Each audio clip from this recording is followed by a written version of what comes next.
Hello దోస్తులు అందరూ ఎలా ఉన్నారు? ఈరోజు కోడల ముచ్చట ఏంటంటే, మా మదర్‌కి బాలేదని చెప్పాను కదా! మా మదర్ అయితే గనక నిజంగా దేవుడు వరం ఇచ్చినట్టేనండి నాకైతే గనక. చాలా సీరియస్ అయిపోయింది మనిషికైతే. యాక్చువల్లీ మా మదర్ నేను సండే వెళ్ళాను. సండే వెళ్ళి కొబ్బరి పచ్చడి నా కోసం కొబ్బరి పచ్చడి అలాగే చిక్కుడుగాయ కర్రీ అయితే చేశారు. నేను అడిగానని చెప్పి కార్తీక మాసం లాస్ట్ ఇంకా ఈరోజు చెయ్యాలి మమ్మీ అని చెప్పేసి అన్నానన్నమాట. సరే అమ్మ చేస్తాను అని చెప్పేసి అన్నారు. సరే చేసేసారు చక్కగా సూపర్‌గా అనిపించింది. ఇంకా మండే మా ఇంటికైతే వచ్చేస్తున్నారు.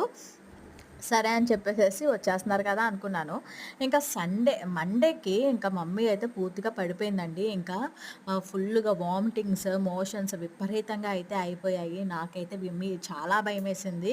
ఇంకా తర్వాత నేను హాస్పిటల్‌లో జాయిన్ చేసి ఇంకా తర్వాత వీడియోలో మా మదర్ మాటల్లోనే మీరు వినండి అసలేమైందో, ఏం జరిగిందో అనేది. నచ్చితే గనక సబ్స్క్రైబ్ చేసుకోండి.